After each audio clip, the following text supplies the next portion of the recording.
Good day sa ating lahat. Ito po si Manda TV. And today, I'm going to show you isa na namang violation po sa TikTok. Bali, pangatlo ko na tong violation sa totoo lang. Hindi ko nga alam kung ano ba, mababan na yung TikTok account or something. Pero yeah, yung content natin ngayon, share ko lang kung ano yung nangyari. So sabi dito, your video is not eligible for recommendation in the For You feed. So ako naman medyo curious kung ano yung For You feed. Kung para sa akin ba to or dun sa For You feed nila.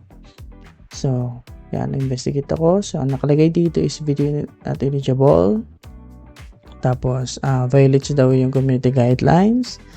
So, chinek ko yung reason. So, yeah, dito sa reason na to is medyo parang napaisip ako. Kasi sa reason, bakit unoriginal and low quality? Baka nagkamali naman si TikTok dito. Kasi bakit mangyayari yun? Right? Kasi ako lang rin naman nag-create nito. So, kayo siguro nagtataka, bakit kaya nga naman? Pero, sabi ko sa inyo ang reason why. So, sabi kasi dyan, unoriginal, low quality, and QR code content to maintain the positive experience for users expect from the TikTok platform. Unoriginal and low quality content is ineligible for recommendation. So, bakit kaya? Sabi ko, hindi naman siya low quality, matutusin. Tapos nilagay ko siyang basahin. Sabi niya dito, unoriginal content that is just imported or copied from other sources without any new creative edits. Kaya parang dito, parang naalala ko na kung bakit. Sabi pa dito is, a video may be unoriginal if it has a watermark or logo on it. Sabi ko dito sa isip ko, alam ko na kung bakit. So, I'll share it to you. Paano siya nangyari? So, dito kasi, ang nangyayari dito is, nag-create ako ng video. Okay? Sobrang excited ko is in-upload ko siya agad. And unfortunately, nung in-upload ko siya, wala siyang background music. So, ang ginawa ko, in-unlimit ko siya. Tapos, ang ginawa ko, nire-upload ko siya.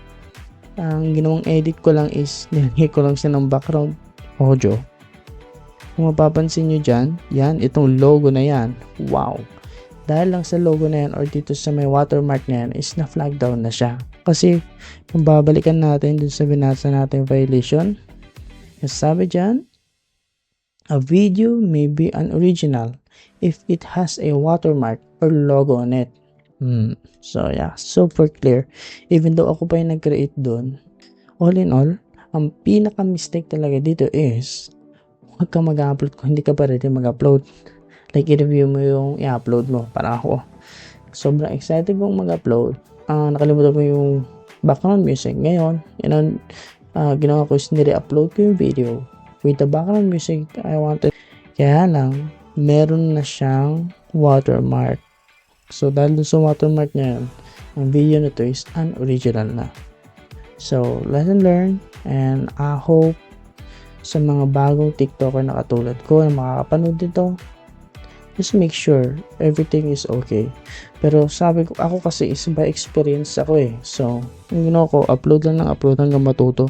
Like, baguhan pa lang itong TikTok ko. Pero hopefully nakaka-help rin ako sa mga katulad ko na baguhan. So, yeah. Ito ang video natin ngayon and medyo sad lang. Kasi meron tayong violation na naman. And sana hindi tayo i-ban ni TikTok forever. And yeah, thank you for watching. Have a great day.